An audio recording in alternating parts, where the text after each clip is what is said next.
Barrister সুমনকে আমি viral করে দিয়েছি, মানে কিছু শব্দ বোমা মেরে, তোমরা জানো, প্রায় 4 বছর আগে। কিন্তু ব্যারিস্টার সুমনের আজকে একটা ভিডিও দেখে আমার খুব কষ্ট হয়েছে, দুঃখ লেগেছে। সেও কিন্তু সমাজ পরিবর্তনের জন্য কাজ করছে।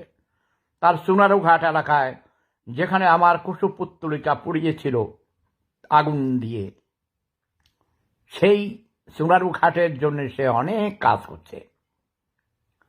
আগে মানুষকে সুশিক্ষিত করতে হবে, সশিক্ষিত করতে হবে।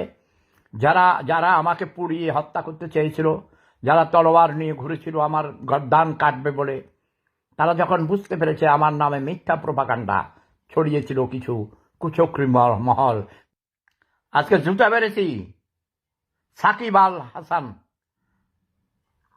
হ্যাঁ, জুতা মেরেছি। সে আমার সাথে কারো কোনো ব্যক্তিগত শত্রুতা নেই, তাই না?